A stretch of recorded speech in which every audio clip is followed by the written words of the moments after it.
on a beautiful day, beautiful Virgin Day.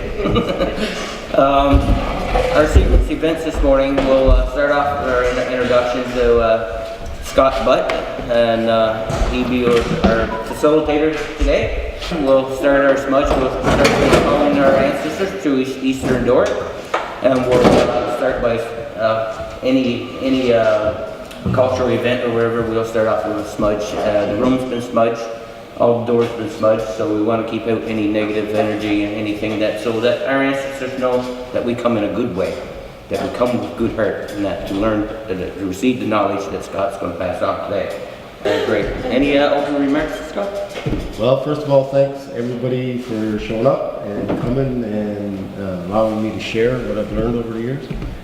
It's not hard to tell I'm sitting with a bunch of Aboriginal people because we're all laughing, which is a beautiful part of our culture. And our culture is inclusive, and actually there's a reason we have the 4 colors, because to us, all people are the same. We all come from the same place. We all bleed red, right? So, in our teachings, if you think about what Native people have gone through over the years, what I say, there's no reason for us to be here.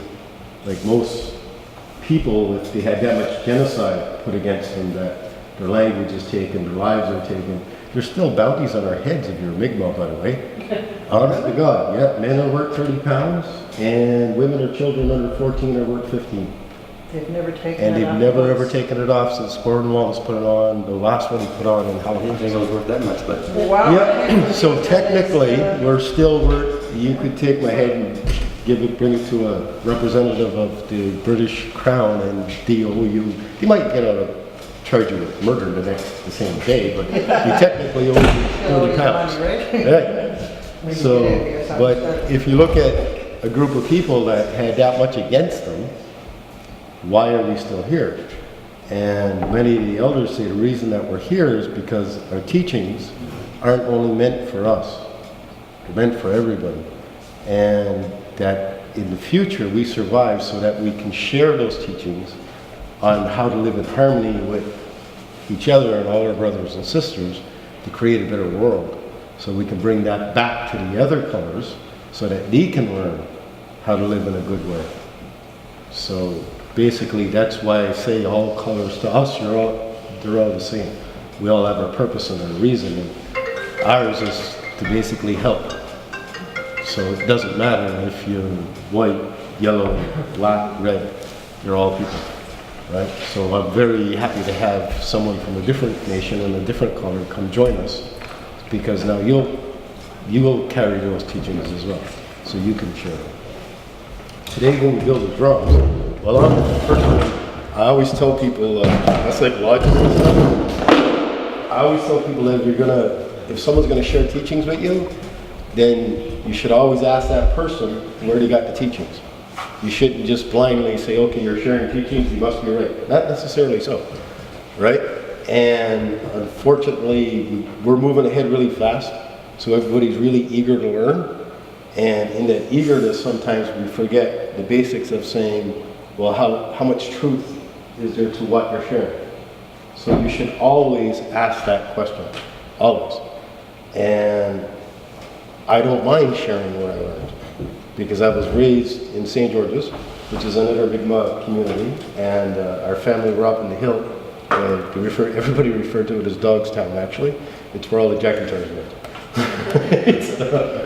We had like 88 acres, and that 88 acres were all muses, because that's my mom's side of the family. That's where the First Nations blood comes from, and we always lived in a traditional way. The old fellers used to speak Mi'kmaq in the land just 2 or 3 generations ago. One of my great grandmothers were the last person to sing Mi'kmaq hymns in the church.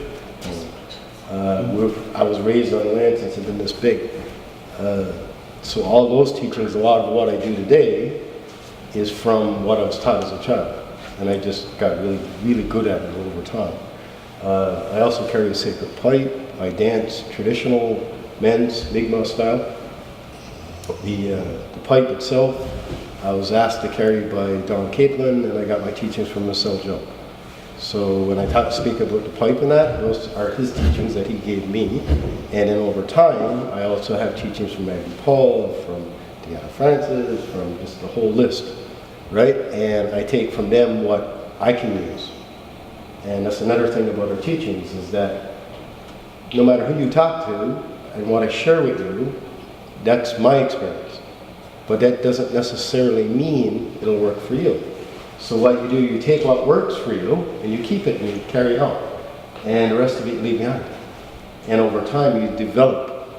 So you're not going to meet two traditional people that are the same because we're not meant to be. And our teachings are meant to be taught that way. So that we develop as individuals with the same basic understanding of our universe, which is taught to us by the pipe, but from that our own experiences and the different people we meet form us. So we become ourselves, which is what we're meant to be. And today, when I'll teach you my technique of building a drum, and this I developed over the past 20 plus years. Because that's how first drum I ever did, I gave to my daughter when she was about 3, and she's 22 now. So I've been at it for a while, right? And I have built thousands of hand drums. I've built double-sided. This is actually the drum we'll end up building today. Minus the horse painting. I'm not that good. I can't do 20 horse painting. But the style of the drum, the actual hide that we'll use is hide I scraped by hand myself. So there was no salt or chemicals or anything else in your hide. So it's as good a product as you can possibly get for making drums. The ties on it are actually, and I'll demonstrate that a little later, and I'll probably get some people to try it out themselves, is cut from round circles of the hide. So you start with a round circle and just keep going around, around, around until you produce all this strength. But the reason that we use this is because it's the same material as the drum is tied with. So, and the drum actually isn't physically attached to the ring. It's tied around the ring. So it's allowed to move, right? And by using this hide, the string produced from the hide, being the same material as what's covering your drum, it all dries and stretches at the same rate. So like this probably sounds a bit dead now because it's a bit cold, right? But if I heat it, and then that'll tighten back up, right? But by using the same type of material, it tightens and loosens at the same rate. So your drum doesn't go dead on them over time. There's a lot of time, especially commercial hides where you burn them up, you lose a lot of the natural properties from your hide. So what'll happen with them is the strings and hide itself will stretch from playing it, from using it, but then it can't tighten back up. So after a while it just goes flat, right? And usually the commercial drums, depending how much you're playing it, you're lucky if you get 2 or 3 years of it, right? But these last forever, right? People don't, when I tie a drum myself and sell it, I can say, yeah, it's guaranteed for life because I know they're not going to bring it back to me. Right? I can't do that here because you guys are tying the drums. So I can't guarantee your work. I can only guarantee mine.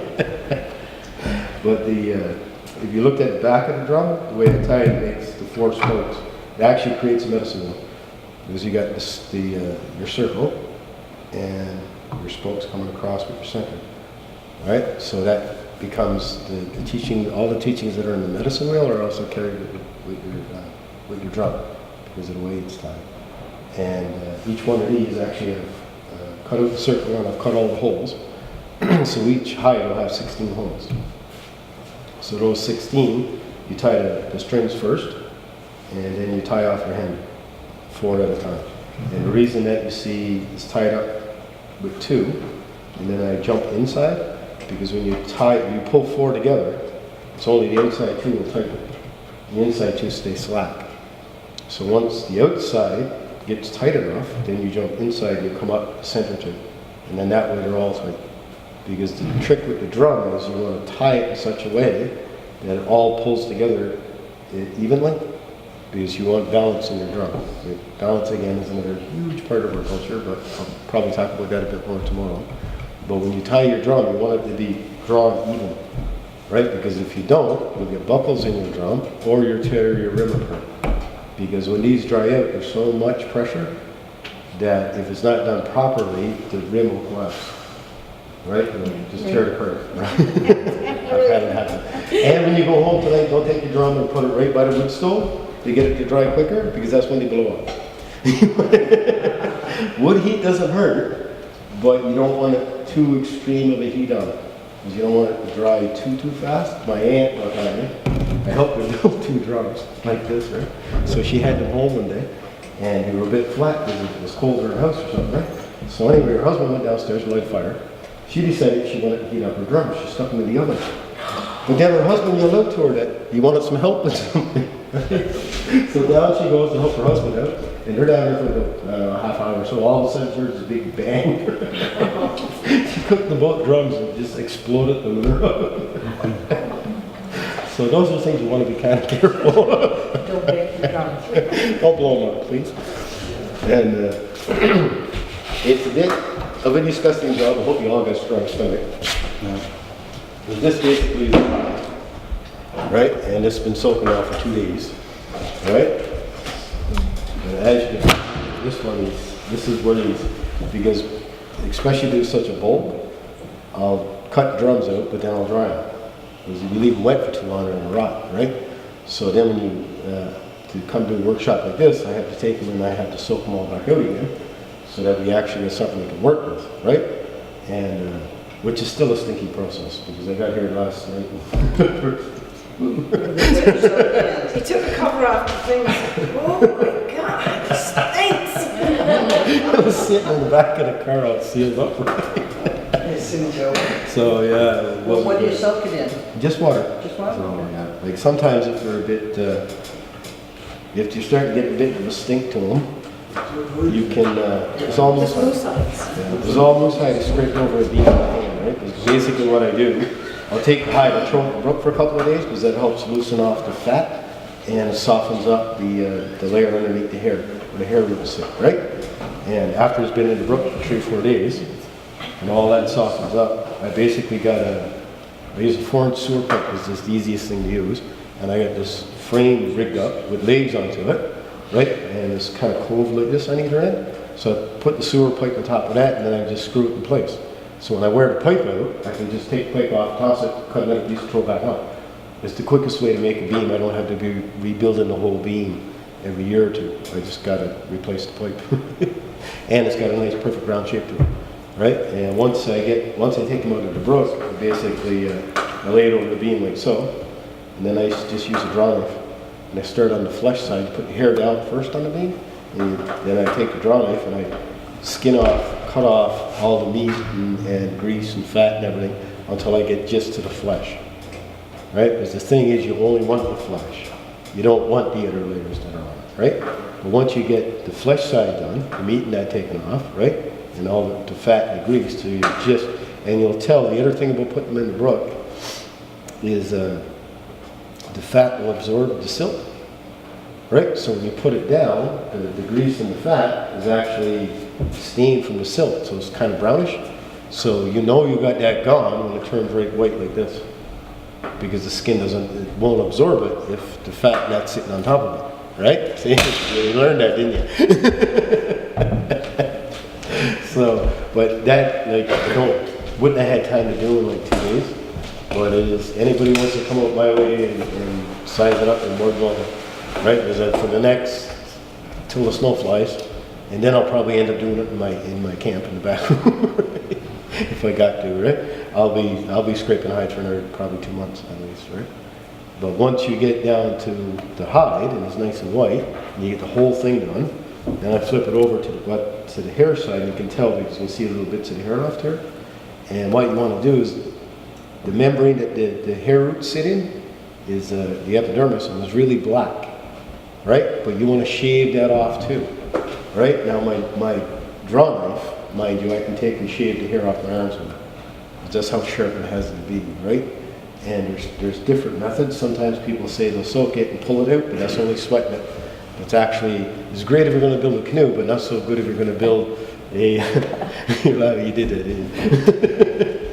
To build either like a drum, or the other thing with this too is this is halfway from a tanned hide, because I could build a drum out of it and let it harden up, or I can take it and continue to work it and break the fibers, and either use like a bark tanning, right, where you take the bark and you chop it up and you simmer it down, you render out the tanners out of it, the chemicals, and it turns like depending on the type of root or tree bark that you use, it'll turn like a pinkish or a red dye, and that actually does tan the hide, right? And we used a lot of vegetable tanning in the past, and we also use smoke tanning. And the reason that we use smoke tanning a lot of times instead of vegetable tanning is that it's faster, right? So once you got to your buckskin, that you had this material pure white, but nice and soft like a felt cloth type material, then you take it and you smoke it. And the reason that you'd smoke it is that if you didn't do something with it, as soon as this dried out, it'd look like a drum. If it got wet and dried out again, right? But if you smoked in it, the smoke actually waterproofs the fibers. It doesn't waterproof the material itself, but it waterproofs the fibers. So that when you take that and go out in the rain again, when it gets wet, it won't harden up, right? So, and it was a faster method than the vegetable tanning. Actually takes quite a bit of time and a lot more skill. So the smoke tanning would have been a lot quicker way of actually going from this to something you could wear on your back, right? And then if you wanted the material itself waterproof, then they'd oil it with either bear grease or goose grease or whatever you can get your hands on, I'd say, right? So that's your hide. And this one, as you can tell, what I'm doing is I'm trying to break it. As you can see, we're still a little bit hard here, all right? Because when this stuff dries up, sometimes it's like forever to get it to soak back in, right? And I'm making a mess. So what you guys will do is everybody will take a piece of hide. And as you can tell, it doesn't look exactly round now because I've been pulling on it and drying it and everything else. So then you take a rim, and the first thing you want to do is you're going to cover this rim, obviously. So you take a look at your hide. You want it to be as round as you can get it before you start, right? So it's kind of like making pizza. Smells a little different. Flint and all that. Yes, sir. I don't care what toppings you put on it. It's not gonna taste good. Oh, we're fun today. Yeah.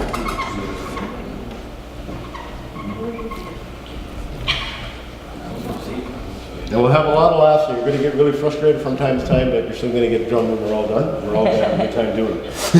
That's the plan. And what I usually do is, I'll show you, I'll actually tie a drum. When I'm done, you guys can all grab a hide and a rim, and go at her, and I'll let you suffer for an hour or so first. Then I'll go around and say, okay, you might want to do this different or that different. Because a lot of times, like our people, when we learn things, like, we learn from doing. We learn from example. So, as children in our old ways, right from the time you were a little baby, you were always taught because you were always dragged along, right? My poor daughter, well, I carried her on my back, I think, until she was 7. There was nothing she didn't do, right? She went to kindergarten, she come home after about a week. First thing she said to me, she's like, "Dad, I can't understand it." I'm like, "What? What's wrong?" She said, "None of the kids know anything about dog sledding or horseback riding or..." Because there wasn't nothing I excluded her from. So whatever I was doing, it didn't matter if I was feeding my horses, if I was running my dogs, if I was going to get wood, she came with me. Because that's how she learned, right? And that's how we learned. Because the children were always involved. They were always with us. So they learned by watching us. And then when they got old enough, they learned by doing it themselves. Well, by the time they started doing it, they had years of watching. Right? If I was to go in the country today or tomorrow, I'd either take, if I had any choice in the matter, I'd take my daughter or my little cousin who I raised with my daughter. It's kind of like my adopted daughter anyway. But I would take the two of them over anybody else that I know. Because I raised them. I don't have to tell them to do things. All I can do is one word to them and it's like, okay, done. Right? Because they've grown up with me, they've watched me do all, and it doesn't matter what I got them around. I'm confident, I feel, it doesn't matter if Well, my little cousin was up the other day, I had her out cycling in one of my 22s. Not a second thought to it. Because she's used to it, right? And I think like these things, once you leave here, that's who I'd like to see sitting around with you if you try to do it again, would be your children. So that 5-10 years time, if I come down to do another workshop, I'd love to see children or adults by then that say, yeah, I watched mom do that, or I watched dad do that. You learn from some Scott guy. And that's what I would like to see. Well, in the meantime, I'm going to show you how to build a drone. Scott, Greg wants your attention for a moment. Sure, great. We'll take a break, we'll start up first. Okay, sure, why not? What we're going to do now, we're going to call in our ancestors and that through the eastern door. So we've got east is facing that wall. So if we can make an horseshoe around this area over here, that would be great. And we'll open with a prayer and as much. And it also awaits our ancestors. And so they know that we come in a good way, and we want to receive their knowledge. So. And during the smudge, there are 4 sacred medicines that are used. Anybody know what those 4 sacred medicines are? Sage. Tobacco. Sweetgrass. Cedar. And cedar. Yeah. Those are our 4 sacred medicines that we use in our smudge. And anybody know the reason why we smudge?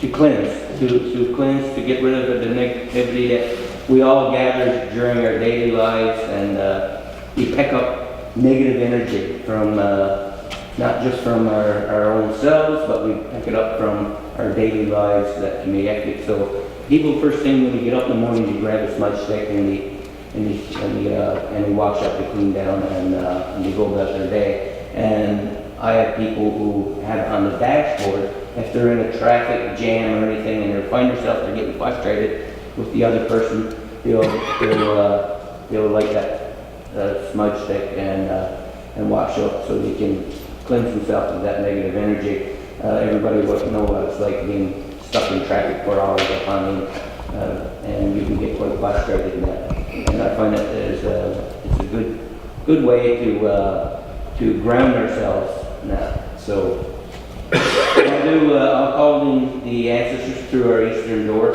And why east? Anybody know why east? That's where our ancestors rise from the sun. Yeah, that's where our knowledge is kept. Yeah. So, all right.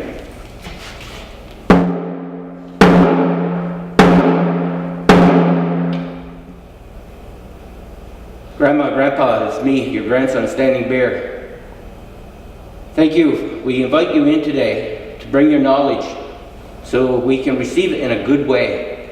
Help our people receive our knowledge to make these drums.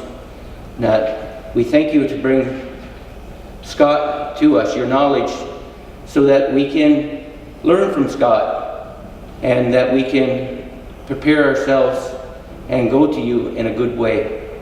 Now, Sunugama. So let's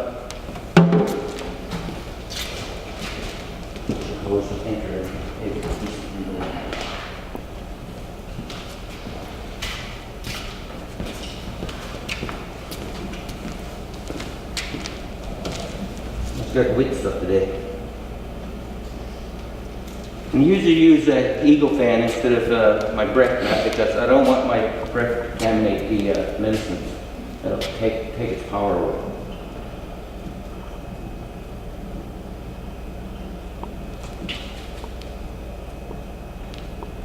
You don't hit on the beer, but you don't show up contaminated. For sure. You might catch it on the bar. Was there a little bit of each of the 4 Yes. things in there? Yeah. Each is equal amount of each? Pretty much equal amount. I try to use a lot of sage net because sage is one of the most powerful medicines.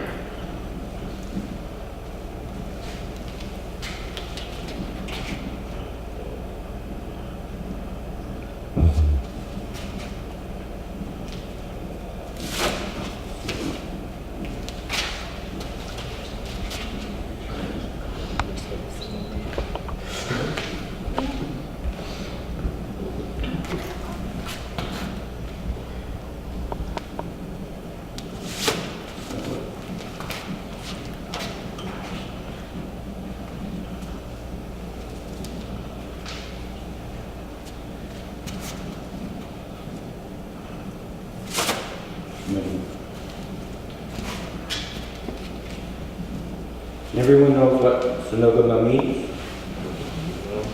All my relations. All my relations. We're all connected. Actually, when we say all our relations, though, it doesn't only mean people. Right. It means all living things, trees, All plants, the dog over there. Right? The animals that provided us those hides. That's all our relations.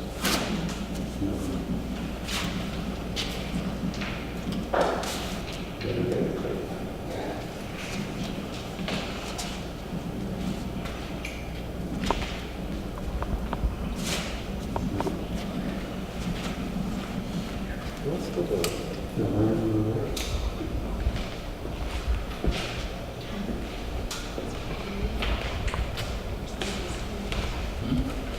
kind of shell? Yeah, it's a pretty shell.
Yeah.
All right, thank you everyone. Is there any questions on what we just done? Any questions at all? All right, we can return to the table and we'll continue with Scott's instructions again. Thanks, Scott. Hole punchers, right? Don't work on this either. All right, I tried them, but it's too gooey. Because she's the liquor worker, and so this is something different. Imagine the scrunchings you get from that. My son, God love it. Why do they take cut up little pieces? Yeah. Oh, you're supposed to. And there's something. All you need is make a little slit and close the end. I didn't hear one. The only difference is in the middle, right? That's all. You would they? I think so. That stuff is wicked. And you can make clothes out of it, you make babish out of it, you make skin boats out of it. You just got to make a little. There's a lot of stuff you can do with hide in one of them. Because it gotta be a whole. But you see what I mean about actually using the hide? Yeah, I'm doing this pretty fast right now. I'm gonna take a little bit more time. I was doing so much work trying to, because I done all the material for these 20 drums. Your bags are pretty good. Yeah, same thing. I have some nice distinct flavor on it. Oh, so we're not cutting it straight, that's probably one thing. We will later, but I mean, everybody start cutting some, right? But this is basically to make this is the same hide. And I usually just give it a little ring Is out. that part of how you do? Yeah, well what I do to produce this is the hide, it's the same. Was I'll take a full hide and I'll scrape it. And I'll lay it over a table. And well, I got a particular table home that I don't mind hacking on, right? And I'll lay the whole hide and then I'll cut out the circles. I got a template home, so I just a piece of plywood that I know is a piece big enough to cover one of these drums. So I'll lay that down and cut that out first, and then the little pieces that the hide is left over from the main pieces, what I do then is I take that and I cut that into circles like this, right? So then I'll just start on the edge and I'll just keep cutting around until I produce the babish tie, right? All takes a bit of getting used to. So I tie, people do this, some people will tie individual pieces, right? But I like to use a continuous piece as much as possible. And when this piece runs out, then I just add on another and keep going. When you cut it, you just lay it on it flat and keep cutting all around? Yeah, but what I'll demonstrate that after, but what I usually do, I just got a cutting board and put it down on that. And when I start to cut, I can already smell it. When you start to cut, what I do, once I get the first little bit cut into it, say about that long, then I'll take my hand and I'll use that piece. The blade itself pretty much stays in the same place all the time. And I'll use that piece that I just cut off to pull the rest of the hide through the blade. Because then that way you can adjust as you're cutting, so you get a more consistent cut onto it. Because a lot of times when I tell people just go ahead and cut some babish, they'll put it down and they'll try to leave the piece there and go around with the knife. But then you tend to be in and out because you can't, because the thing with the hide is kind of squishy and soft, so it rolls in that on you when you're trying to cut it. But if you actually take the end and pull it out, then you can adjust, right? So you keep it from that wave, you keep a nice consistent cut onto it, right? But all this stuff too, I mean, you don't learn in a day, right? Because I tell people, you want to get good at drums, well, first of all, you're going to have to scrape probably 3 or 4 dozen hide before you get good at that. Like, really fast at it and not too many nicks, right? And then once you get that done, then when it comes to the time, even the hide, I mean, you got to cut a lot of babish before most people anyway, before you start getting to get good at it, right? And you're best to kind of take your time to do a good job, and then over time you'll start getting a little faster with it, right? But you're better off to do a good job slowly and make sure you got a good product, and you want to try to rush it and say, well, I got this done in an hour. Well, what's the sense? It was no good. So what do you use as fishing tool? I use a draw knife that actually I took over my old man's camping, and I took it over. My grandfather's draw knife he had borrowed from Pop, who's gone now. So it was in the camp, so I figured it was mine, right? But it's just a double-handed draw knife with a straight blade, right? So the handles are straight from the blade. There's a lot of the ones you buy now, the blade itself is straight and then the handles drop down.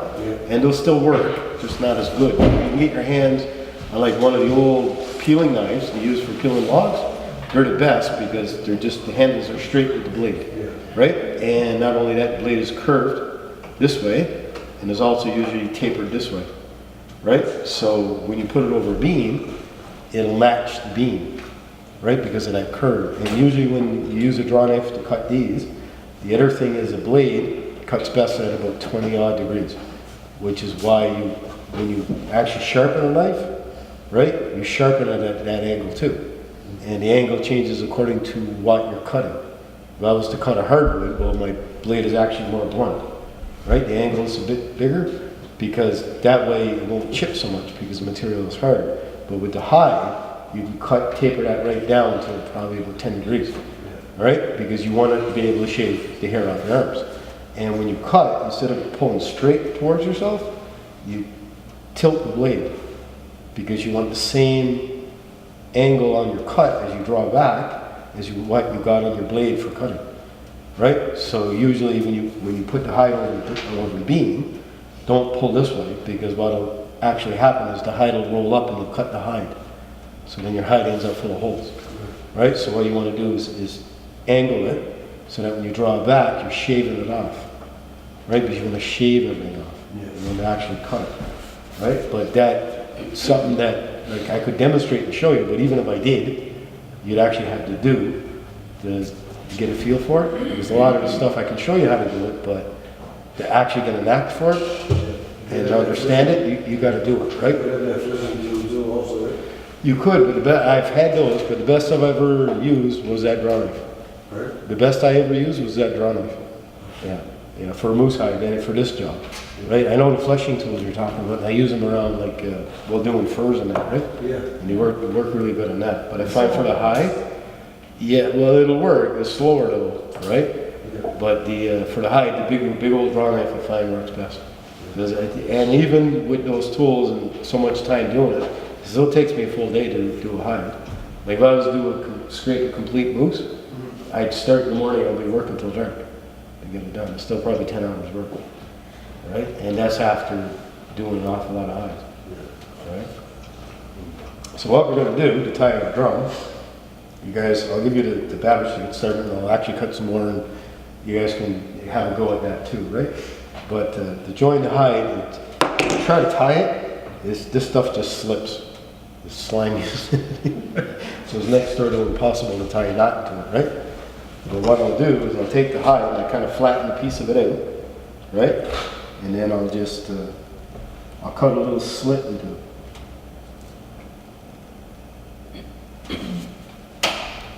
When you do that, you gotta be kind of careful not to run off either side because it'll get weak, right? And that gives me a nice little hole like that, right? And what I'm gonna do is try to find the other end of this babish. What are you calling that? Babish. Babish? This always pretty tough, eh? Oh god, yeah, when this dries, it's tough. Man. So does babish, is that any type of string made from hide like that, or just specifically Yeah. the drum ones? No, any hide. We use, I don't know, but people have different names on things, but for us, even when we do snowshoes, it's called babish. That ties your snowshoe up, and that's what it's made of, right? And they're done the same way, right? So what I do first, I'm making my own mess here now.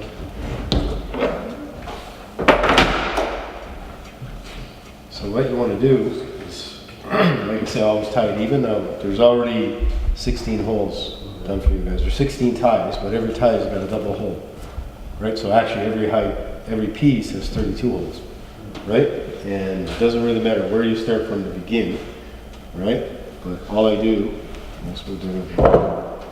But in each one of the holes, when you lay the hide down as well, you want the first side on the table, right? Because that's the smoother side of the skin, right? So make sure the first side's down and the flesh side is up. Flesh side will be rougher, and I'll double check it and make sure everybody got it right.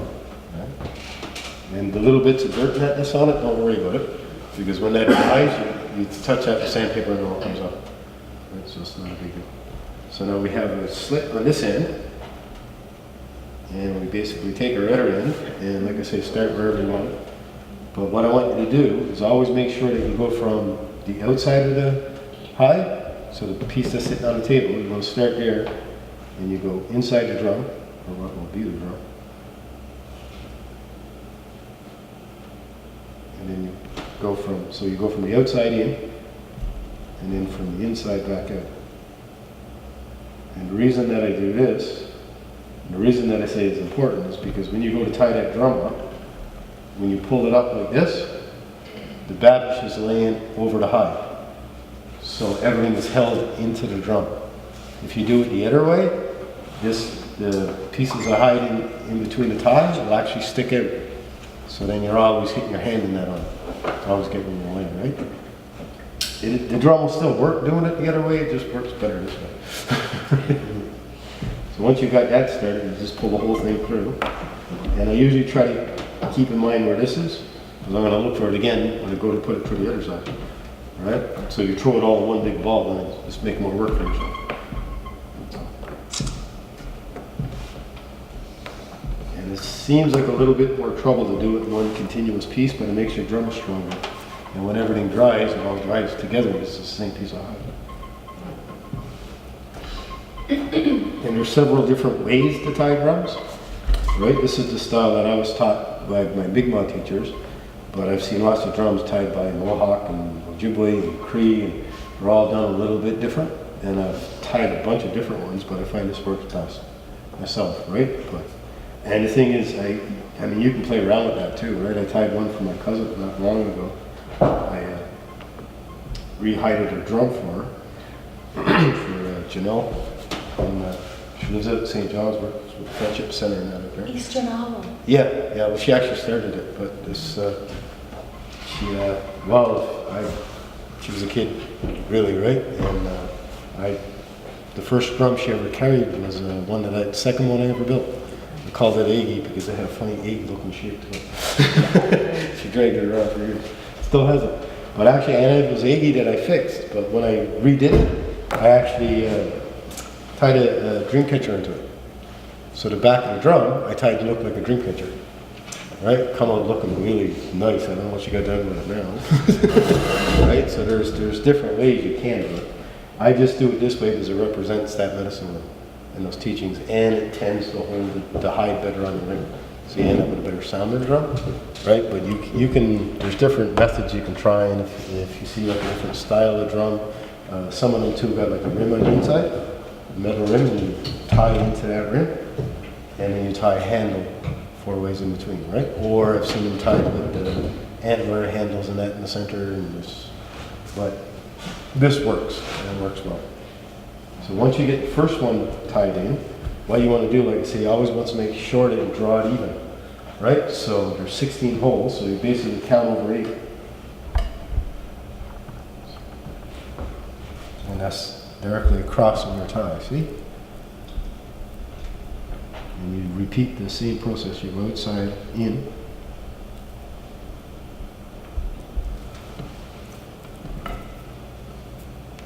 Inside, out.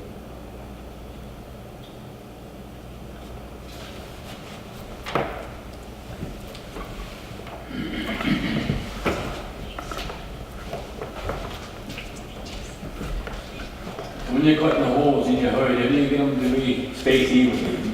Well, what I do, Easiest way. the easiest way to space like across from each other, what I do, I should have brought one actually. Show you. Well, first of all, to make the holes in these drums, I use, I carve a lot too, so I use one of my chisels, a small U-gouge, and I just do a double cut to it, but you could put a cut to that with a knife. People sometimes use a punch, but the letter punches don't generally work on the hide. So you must have something like a template for doing all the same No. size? Well, all I do is I put in one across, right? Then I cut that in half, put one here and one here, that gives me 4, right? Then I go in the middle of each one of those, that gives me 8. Then I can go in the middle of each one of them again, that gives me 16. Now, if you had a smaller drum, you can go with 8 ties or 12. Always in a division of 4 though, right? So when I do 12, same thing, it's just that I divide it up 3 ways. So I put in 3 cuts, right? Then I go in the middle of those 3 cuts, give me 6. I go in the middle of those 3 cuts again, it gives me 12. Right? But I just do it by eye, I don't actually have a template. Right? Because it's really hard to make a template because not every hide is the same. So you usually got to kind of eyeball it. But it'll work out pretty close. Right? So now remember the slit I made earlier? I just take this end and I fish it through that. Because by doing it this way I can actually tie it off. It's like I say, it's next door to impossible to tie. That's right. It'll just slip back out of it.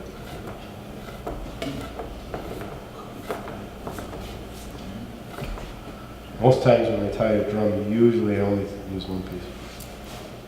Right? Most times.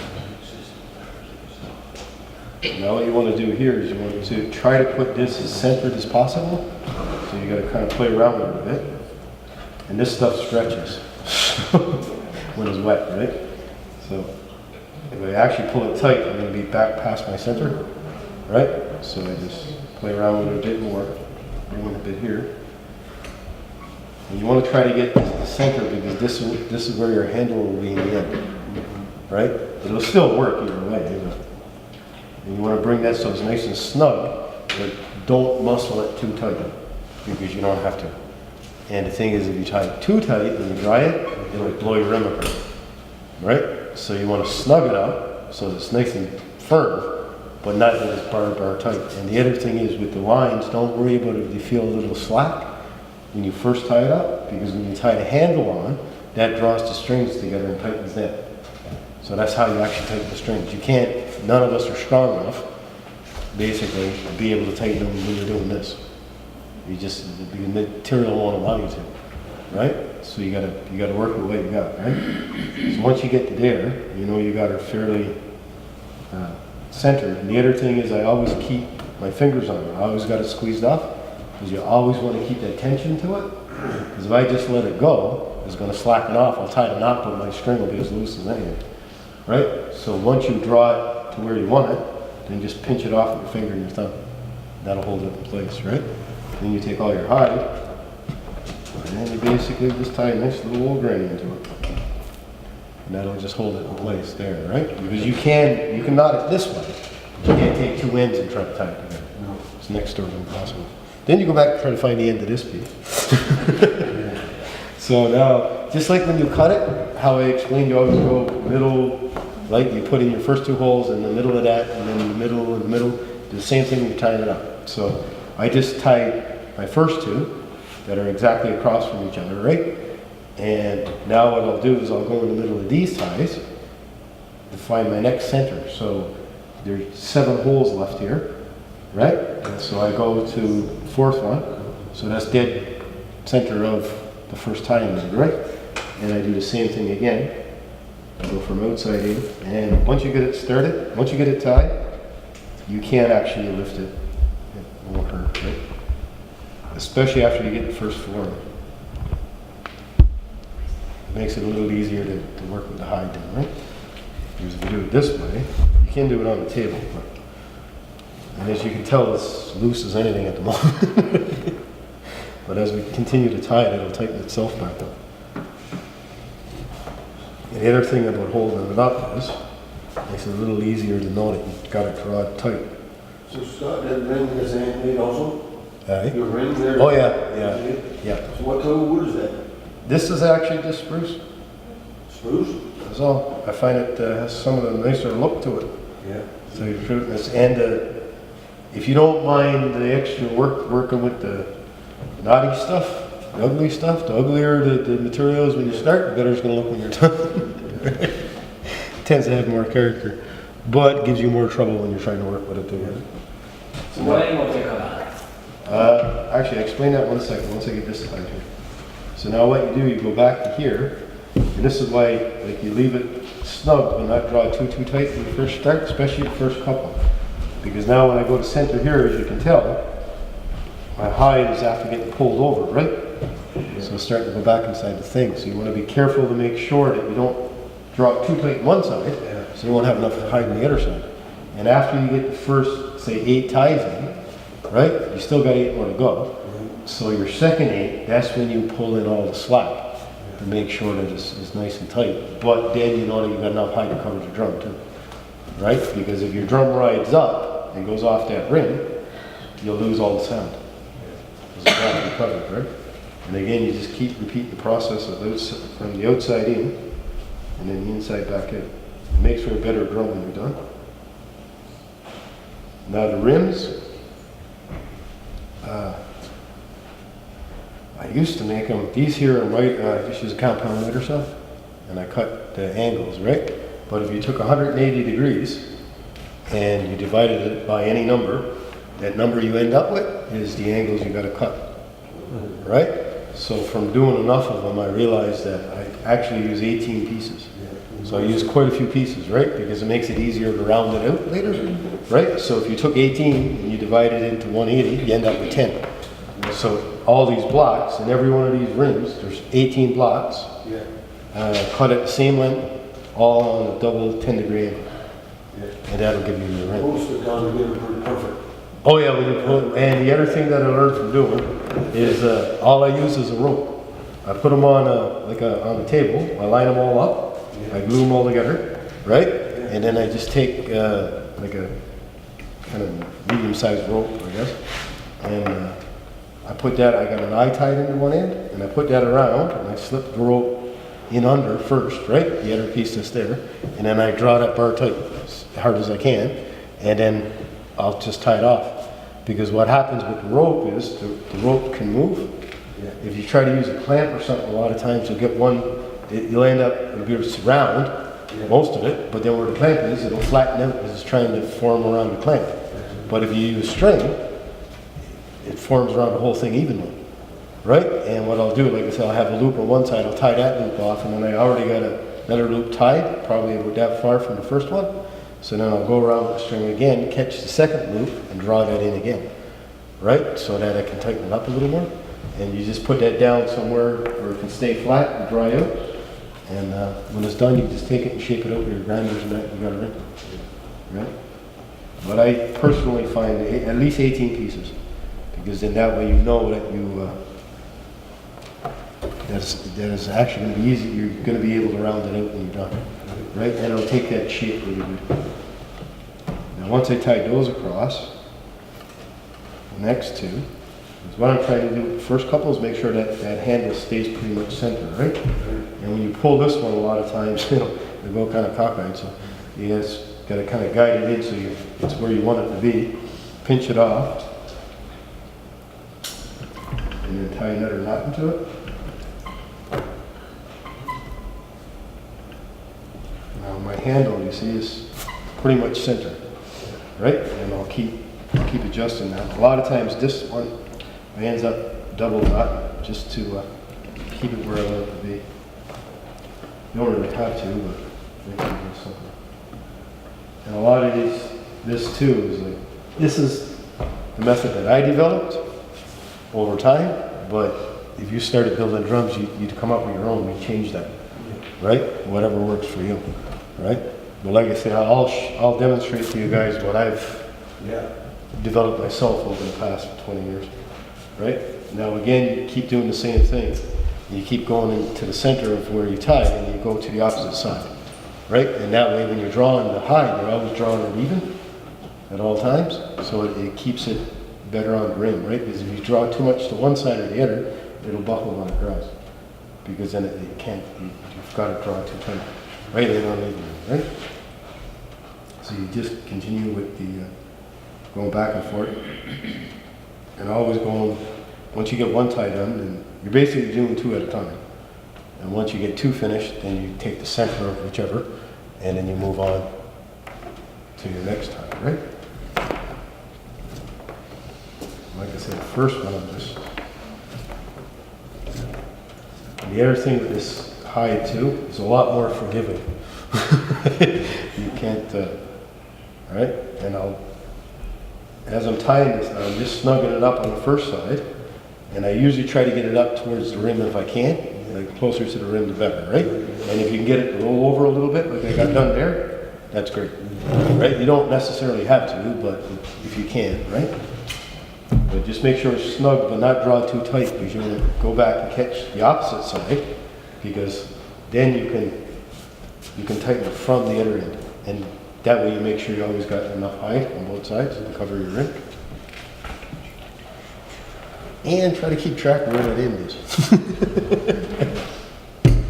I keep losing it personally.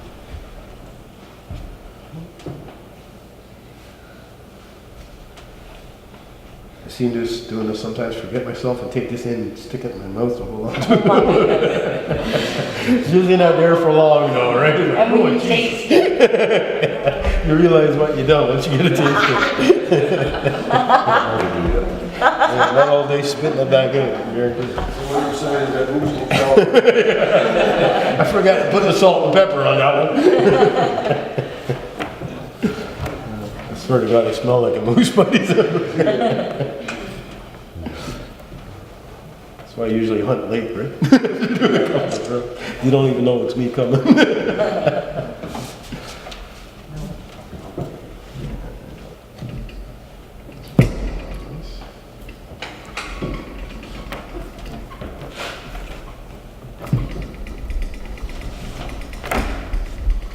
It's usually not so bad if you're only doing like a couple of drums.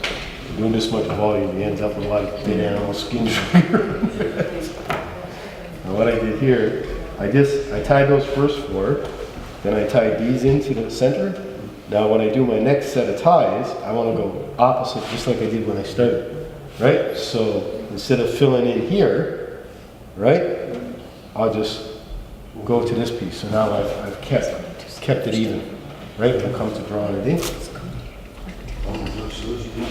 Same thing, same thing. Yum, yum, yum. I'll have bacon bits with mine, please. When it comes to slicing stuff, I never get one when I buy it. Rather on chocolate, but rather on the burr. You didn't get one very many burrs back in them days. Anyway, so me and my brother Rob, so he said, Clayton, you cut the burr. Yeah. So I cut the 2 pieces for you and Rob, so the next one up, didn't cut my finger in the middle. Nobody had a tape, I had a plan that was going to work. But after I got the burr cut, he said, okay, so now you take the first pick. Big deal, isn't it? So I remember after that. That's what we're gonna learn. Listen, learn.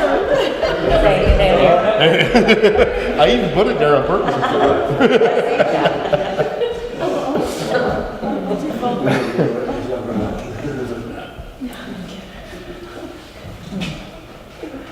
And actually, when it comes to building the drums, the tying the drum part is only 10% of the work. If you're getting the material yourself, right? It takes me a lot more time to build the rims and scrape the hides than what it does to tie a drum. Oh God, yeah.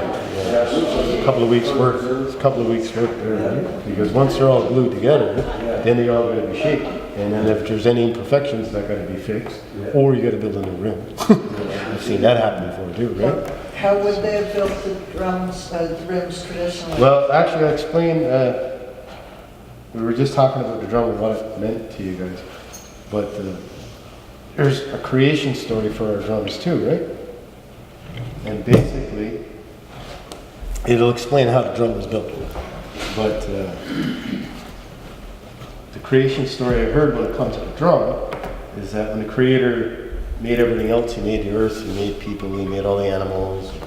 Figured He was all done. Good day's work, right? When He was all done, He heard this big boom. And when He heard the big boom, He ordered the stars to shine so that He could see what it was, where the noise was coming from, right? And so He heard the second boom, but He still couldn't see anything. So then He heard the third boom. Actually, it was on the third boom He made the stars shine. Sorry, I got the story a little wrong. But after He made the stars shine, He still couldn't hear it, and He heard the fourth boom. So then He asked what was making the noise. So the spirit of the drum came to the Creator and asked to be part of His creation, so that in that sound, so that it could carry the prayers of the people back to the Creator, and that it would represent the heartbeat of the earth, the Mother Earth, and all of our brothers and sisters. So it represents our heartbeat and all the heartbeats of the critters and every living thing has a heartbeat. Even the plants do. They beat a little more slowly, but they still have a heartbeat. So that drum represents that heartbeat that connects all of us to our earth. And the spirit of the drum asks that the people would take a hollowed log, right? So take a big tree and carve it out, and cover the log with the wood, with the hides of our brothers and sisters, the caribou, the moose, the whatever we had handy. right, and in our territory, whatever would be there, that's what we would use, right? And by doing so, the drum would sound our heartbeats to keep us connected and carry our songs and our prayers back to the Creator. So we were instructed to use wood, actually instructed to use hollow trees, but this is a lot faster when you're doing 20 drums. Right? And to cover it with the skins of our brothers and sisters to carry up our prayers. Right? So that's how the drum came into existence by that creation, sir. Right? And that's how we used it. Right? What about smoke signals? Have you ever made that? Why did he use it? Well, how did he ever read a smoke signal? Well, just like a Morse code. Huh? It would be just like a Morse code. You know, in a Morse code, you got like dot, dash, dot, that. Well, the smoke signals were the same way. You're sneaky. But you don't work so They good. know Morse code long before. Before anybody else. Before the week, man, didn't it? Actually, I tell you one thing that they did use that I found real interesting. I read on it somewhere. Your own Morse code. But no, well, we all had different languages, right? But we all had the same sign language. So you could communicate and trade from one nation to the next. It didn't matter if you were Algonquin and you weren't, right? It didn't matter because your hand signals and that were the same, right? So you could trade back and forth with each other. And the smoke signals were the same thing. Same thing as the priest. Yeah, same thing we use now, really, especially around naval and that, right? Because it wouldn't matter what nation you are. The flag, sign signals and that, you use at sea. They're all the same, right? So it wouldn't matter what you were speaking, you could still read that. It wouldn't matter if you were Russian or Canadian or French, or which is really brilliant when you think about it. Now I've tied the first 8, so now as I finish up the last 8, this is where, and this height is kind of big, but this is where you make sure that it stayed nice and tight and that you're getting enough height to come up and cover that full rim, right? And the thing with this hide, where I scraped it by hand, it still has all the properties that hide is supposed to have. Whereas if a lot of the commercial hides that you get, you wash them with a lot of chemicals to get rid of the hair in that, and it takes everything else out of the hide as well. But with this stuff, when I'm done, when it's all tied, like the drum I got there, I could literally cut all these strings off and the hide would stay stuck to the rim. It wouldn't fall off, right? Because it's a glue. And in the past, actually, well, the old saying when they used to tell horses, like, smarten up or I'll send you to the glue factory, do you really meant it? Because that's what you made glue out of, was hides, right? So if you don't burn it up with chemicals, you still got that property in your hide. So when this sets on the rim, they never come out, right? And a lot of times when I get to here, I'll actually use the hide because this stuff gets really hard to grab. So I'll use the hide to pull up and tighten that on the rim first, right? Then I'll go back in. And you don't have to worry about it breaking it, how hard? Well, if it breaks, you just had on another piece. Just break Well, you it can, easy, or? no. The only way it'll break if you have to nick it No. when you cut in the babish. Yeah. And you got it too thin, then it might break, right? As long as your babish is good. No problem.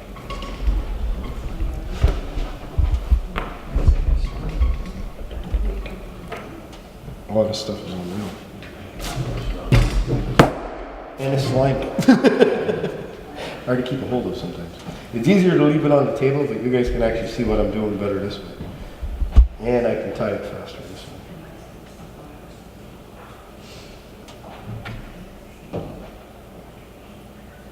So you need it, here's those big hood with all that string, yeah, you want it. Well, each one of these, usually I find when I cut the rings in, Yeah. there's enough left over to make them.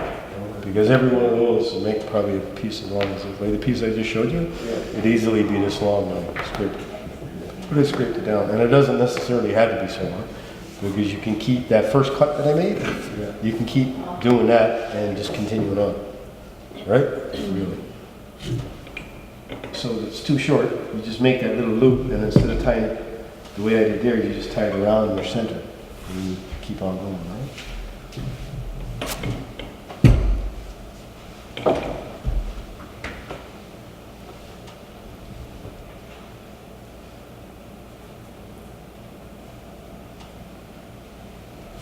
glad to be done with this. My place is starting to look like a graveyard, but all the dead animal parts hanging around the field.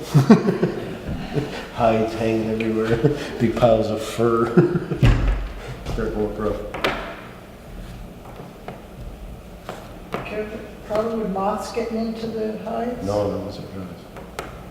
Would you do anything to prevent it, or somebody give me No, you don't. coyote hides? I had it hung on my wall and. Oh, that's I different, noticed it yeah, was, yeah, that's different. All the hair That's around the his fur, neck yeah. and stuff was all gone and the No, worm. once it starts to go, because Yeah. it's decaying, the bugs are getting into it and they're eating it. Yeah. It gotta be tanned properly. If it's not tanned properly, then it's And coming that's out. what it was, was tan properly. Well, Yes. no, it was good, like, I think it was those moths that you get mothballs for, not that. No, if you tan That's it- what was in it, there was No, little moths flying around yeah, it. because it wasn't tanned properly. If it was tanned right, that won't happen. The smoking. You can smoke tan it, that's one method, or you can vegetable tan it. You can get chemicals these days to tan it, which is probably the easiest way.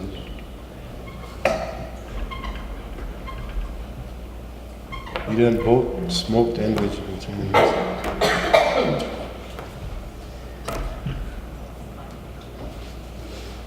You're pretty fortunate because the local town met together all the time, and that guarantee when all that through, I did not come in with a part. Probably. That's it.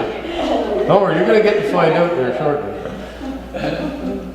And then it was going to be the rope for Amber. Pick it up and look at 9, look at it.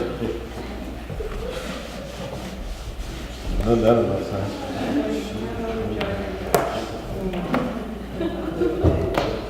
It's confusing sometimes as to which one you're supposed to grab. You're gonna have this figured out by now.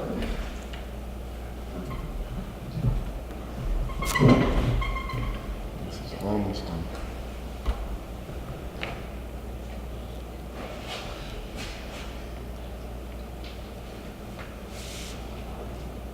Never think you put some in with this as a coil. Now don't be starting like that. Yeah, funny thing is, I hear more out of the men than I do the women. That kind of shoots that right now. Hold on. Look how fast I got a roar of them. Yes, sir. I think you did.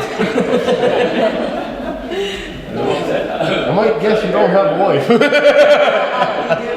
Holy cow, strong woman. I can let me get those carrots now. You're gonna need help when you're more paying attention. Yeah, see, the women are smart. You won't be asking me 1,000 questions later. Just don't know. I see how to do it. I listen. I learn.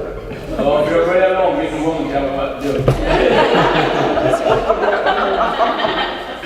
Don't worry, I'll send them over your way. When you got a question. Okay.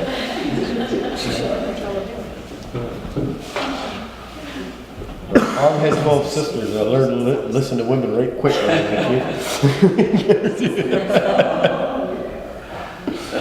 more you got patience. And big ears. One on this side, one on that side. Going in 2 different directions. Wasn't good.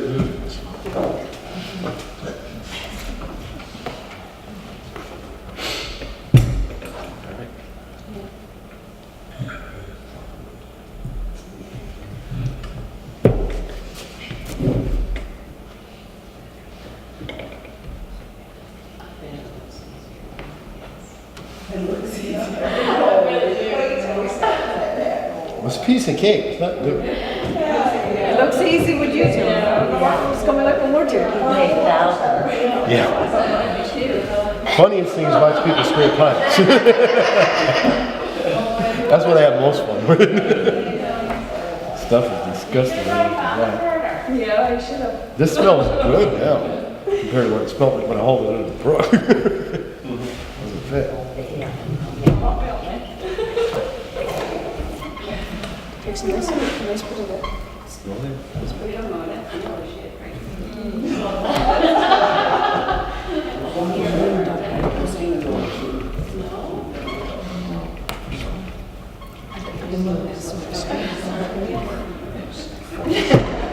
find it harder when I start getting so much of it tied up because you start losing room inside the work.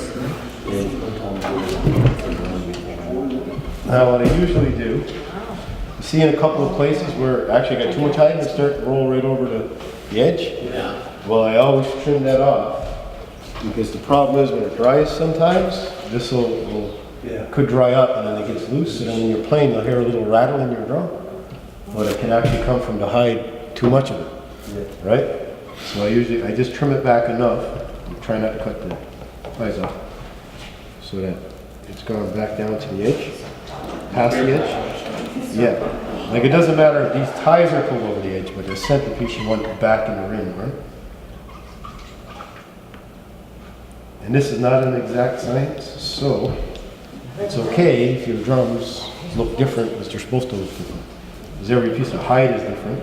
And even though I got them cut the same, I only scrape them by hand so they're not consistent through, right? So when you tie them up and you start stretching them, they're going to stretch different ways. Right? Now see when you started.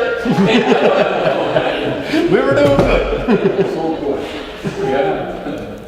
That's it. You're punished. In the corner you go. I don't got totally different.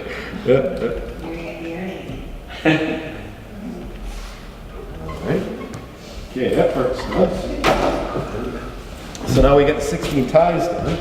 So now what we have to do is tie the handle off. So what we do is pick any 4, doesn't really matter. And you just take those 4 and you start wrapping it with the hide that you got left over. And if you don't have enough, then you just add more. You don't have to worry about running out because you can just add on wherever and keep going, right? And this is where it gets slimy. And I've actually tied this really tight. And what happens is with the hide, you can hear it squishing and disgusting.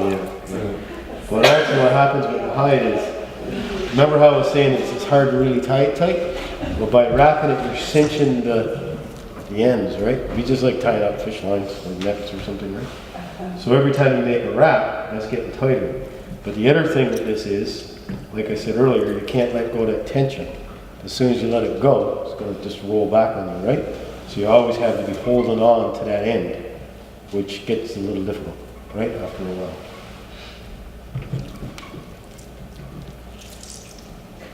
And like I said, you don't want to make it too Elon, you tight. didn't know what you're signing up for, did you? You didn't have a clue, did you? So once you get those tied, remember how I said the outside? Once you feel those tight, right? Now those outside ones are tight, but the inside isn't. Because as I'm cinching, I'm pulling these tight, but it's impossible to pull the center ones tight. So what you want, and you don't want this to move, right? So you come back inside the 4, and you pick up those 2, and you wrap those 2, you tie a knot into them here, right? So what that just did, that holds this in place. The first 2 that you start to tie. So now this can't slide now, so that'll stay tight. But you still need to tighten these 2. So now you do the same that you've done before, but you just come up with 2 ties until they feel tight. And everything has got to look different because there's nothing consistent here.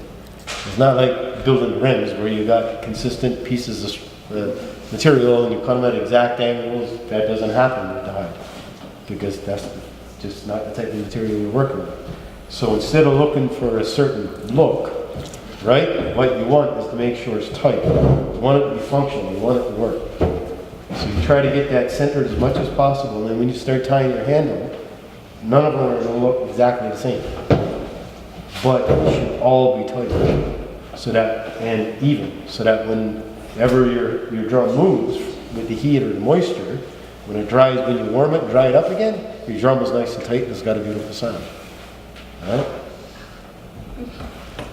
So now once you get these 2 tied up, so that they're tight, you do the same thing that you've done before, and you just slide that back up through the center, the 2, and you knot that, tie that up.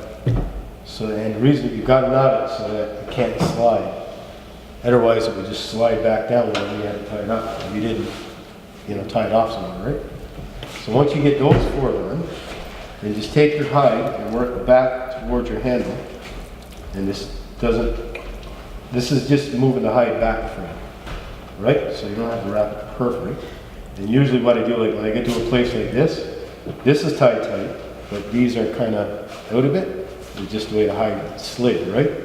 So when I get back to here, then I usually wrap that so that that's covered. It's not really functionally doing a lot, but it does help closing that handle a bit. So once you get here, now what you want to do is to get the 4 on the opposite side. So there, into this one. So you pick up the 4 on the other side, and you do the same thing.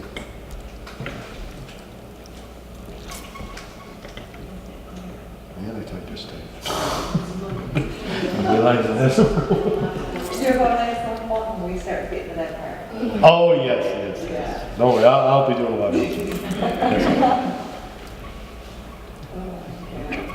Because it was all clear. Until I start doing it. Simple enough.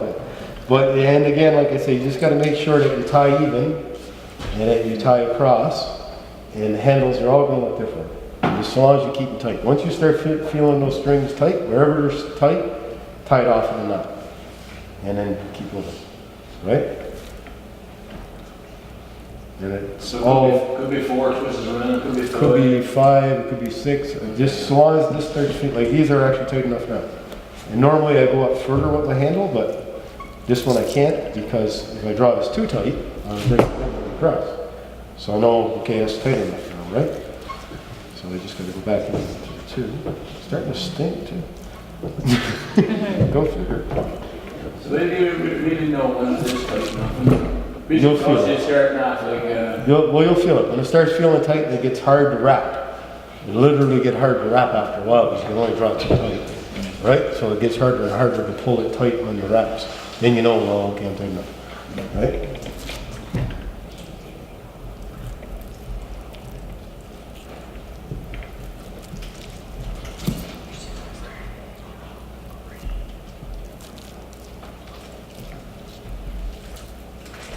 Like I said, this moose hide is a lot more forgiving anyway than a lot of the other stuff. Right?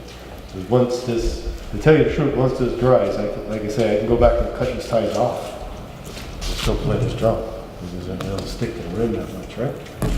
It's just that if you do this right, your drum will last longer. You know what I mean? Because if I cut them off, I kept playing it, then after a while this is going to get soggy because there's nothing to pull it tight again, right? But the better job you do on your handle and tying it up, the longer life you're going to get out of your drum. Right?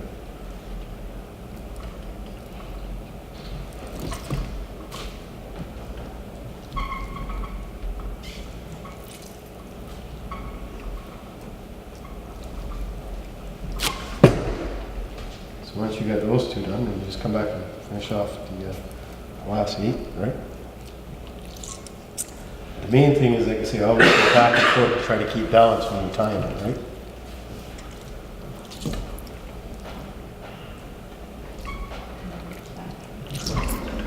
what are you doing now? Did you make it tighter now, or did you just put it up? No, I'm making it tighter and tighter because now I'm catching. I done the first 8 strings. I done 4, and then I come back and I done 4. And I went back to the center. Now I got to do the 4 on the 2 sides here because you all got to be tied off.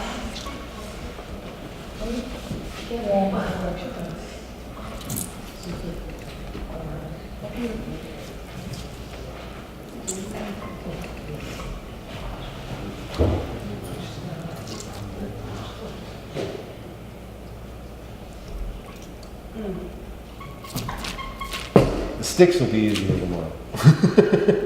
Not so, the sticks, building the sticks will be easier. They're not so stinky, a lot faster.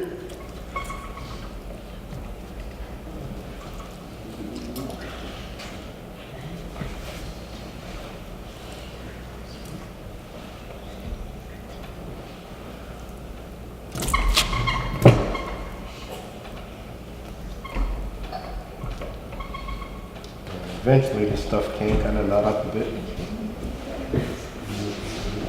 Use your teeth to get it out. Don't give me any ideas. I just might try.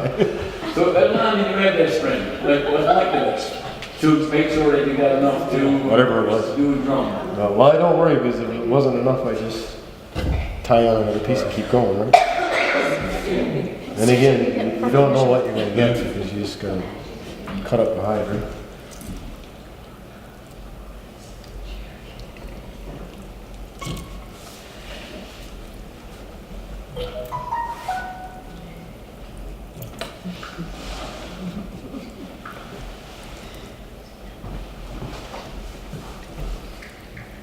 Not normally do I get like a full drum on a single piece of baggage. Usually, I'm gonna add on at least one piece. Get it this time.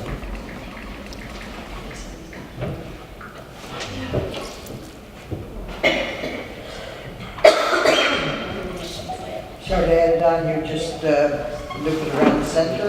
Yeah, just like I showed you the first time with that little slip. You just slip it here and start the center. And there's actually a way to tie. You make 2 slits, and you can add 2 pieces on it the same way, right? You just continue on, but I find that usually leaves you more trouble than good. I'd rather just start from the center and go on again.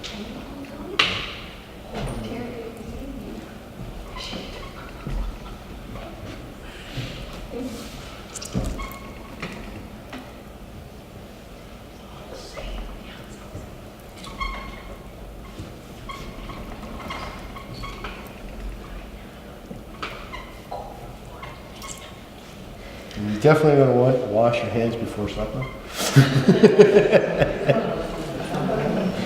Takes a while to get the smell of it. Really does. Should be good by February. If you're lucky, you'll have something. Yeah, for long.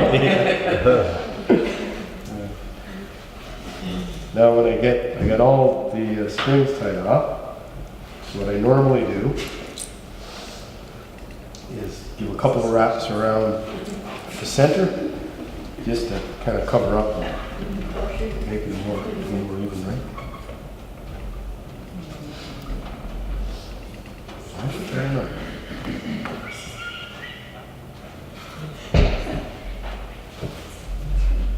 People don't visit me as much during drum season. It smells too bad. Usually after this, you'll be able to chew me a pair of moccasins. Not a problem. Now, there is a people 2-year-old. My team bad, but prices on. Yeah, so when you get it done, you just tie a little knot together. All good, so we'll do something this. Yeah. Sounds like a plan. If you want to see any moves, you can go with me anytime. Well, usually when I collect hides, that's what I tell everybody. Let me know, I'll go skin your moose for you. Yeah. And I know I can't complain that somebody else can hold it when it doesn't. So that is your completed drum. And then you just kind of touch in any, right? So you sit there and grind. Then you this ends up looking like it's over there. Let's see the back. So now you're just putting it up. So now you're going to put it on the truck. Yes, stick it in the oven for an hour on 350. And it'll be well cooked. You just need. And they're actually pretty tough, but they're pretty slimy, so you might want to be careful. Yeah. They're like super slimy. This guy is really wet. I didn't wring him over the... So see? Piece of cake, right? Nothing to it. They're all going to tie a beautiful drum before the day is done.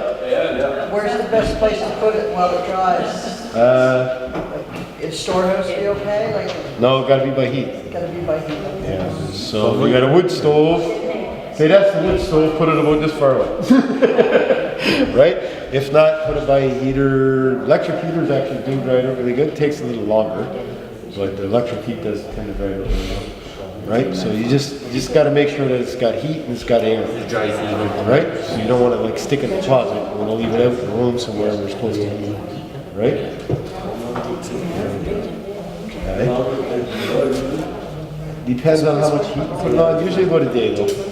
Right? Like, yeah, if like this will be dry tomorrow. That's why I'm taking 2 days. Because the rest of it I can't show you until tomorrow, right? And it might not. It depends on how thick your hide is, how much heat you got on it, all the rest, right? Like usually home, what I'll do once I tie a drum is I'll hang it right behind my wood stove, for the first 2 or 3 hours. And then when I see that it's starting to dry a bit before it gets to dry too tight, then I'll move it away. Right, I still only move it 8 or 10 feet from the stove. Like at first, I literally have it that far from the stove. Get the real quick heat to it, right? So it dries up faster. So, but usually it take a day. So numbers moves is possible with thinner really? Yeah, and the harder to scrape. And the harder to scrape as well. Yes. Right? Yeah, and less drums will get out of it. Like the drums, these hides that I did are mainly from people home locally that are hunting. Yeah. So a complete hide, I usually get 8 of these rings. Not always though, sometimes I only get 7 or 6 or something. They Whole can, round right? is literally.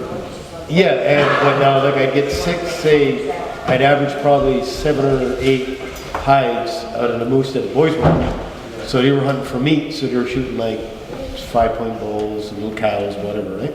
But I've seen in the past go to the outfitters that are, especially when Animal Dale run her lodge, right? Have her made because she was getting 30 or 40 kills and she'd fly up and blow me down the mountain. I'm like, geez, big animals, right? But when I'd scrape moose, trophy moose, at those moose, I'd get 12 drums per moose, easy. Sometimes more, right? Because it was a bigger animal. Yeah, and I mean the hide would be thicker, but then if the hide is too thick, all you do then is you can trim it when you're fleshing it. Once you get really good at it, you can trim it on the beam with your knife. So if you know the hide is really thick, just cut a little deeper. And it'll trim down your hide, right? But that takes brisket. You'll get there. Just a couple more 100 moose, you'll be fine. When I say scrape 100 moose, it's really that.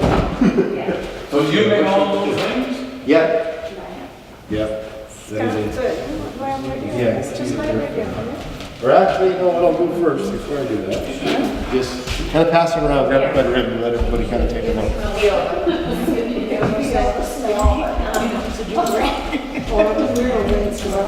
I knew it was good. It was going to be gooey. And he's testing before the game is done. When I see you last night, I knew you were going to be gooey. Yeah, all you want to do is when you grab your hide, right? Yeah, just give it a lick, make sure it's good. What I didn't do with that one is what I'm doing right now. That's why it's so wet and slimy and gooey. I should have wrung out the hide a bit first. But I kind of forgot that step. So all you want to do is come up and pick yourselves out a piece of hide. No. I'll be nice. I'll be nice. I got one done, so whoever grabs it first. And see how I already squeeze this one out. It's like first come, first serve. I'll squeeze it.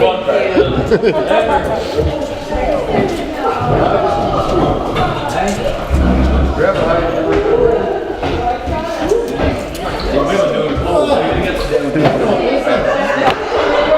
I don't even notice anymore.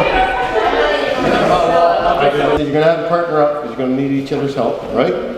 So all I want you to do is you take your stick, put it towards one of the corners. This is help to make sure we get enough to do everybody's. And just lay that over the stick.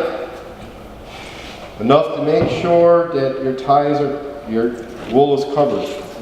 And then the little pieces that I gave you, everybody, right? Don't worry about it. This is why it's easier if you guys to help each other out. Right? So what you do, one person wrap it. The person that wraps your, when you're done wrapping your stick, you just pull it down and then you draw it. Maybe you can give it a little twist, but just hold it at the bottom, nice and tight, to give the other person a chance to tie your stick off. And usually when I do it, remember the clove hitch I showed you to start the wool with? That's the same one I start to tie the stick off with. So you can tie any old granny you want, really, but I usually use a clove hitch because once you draw that tight, it won't move on the stick. So once your buddy, it's easier if you partner up, and your buddy can basically do this for you, huh? So watch till I'm done. After I get the clove hitch tied, so that it's attached, then what I do is I just wrap this a little bit, and that helps cinch the material down to your stick so it can't move. And then I just tie a regular knot into the end of it so it can't go anywhere. Now the other thing that I want you to watch for a second before you move ahead too far As you notice, I never give you a little round circle or something and say cover your stick with this. Because every stick is built different. So I can't cut you a little round circle and say cover your stick, because none of them are the same. So is why I asked you to start your tie in the corner, so you can maximize the amount we're going to get out of each piece of material. So once you get it tied off, just trim your wool, but make sure you leave a little bit, because you cut it too close, it's going to fall off. Then all I do is I take my knife and I cut around the stick, and I use the stick to cut on. Right? Then that way, when I'm finished, my stick is covered and I got a nice little edge to it. And it's all trimmed off nice and tight. And like I say, every stick is different, so when you're done, I got that nice little, oh, that was a nice little hole till I broke it off. Right? But that's why I say it would be impossible for me to cut out 20 little circles and say this will cover your stick, because the next time I just wrap it and cut, the next hole ain't going to look like that one. Might be a little bigger, a little smaller, shape, whatever. Right? Because they're not consistent for that particular ball that you built. And everybody's ball is a little different. So the covering for the ball is not going to be the same. That's what I'm going to do. And this way I can keep using these corners and probably get 4 drumsticks out of each one of these little pieces of material. So that's it. Do that, and you guys are done. Then you got your sticks, you got your drums, your oil. You know what to do. Wait. You hold it this way. Okay, now you're gonna hold it here. I'll hold it, slide it down your head, but I can get it. Right? Like that. What? Pull it this way. Hold on. Here, now, before you, I'm just going to zoom in on this. Okay, close up. Just scan this. You're going to scan across this.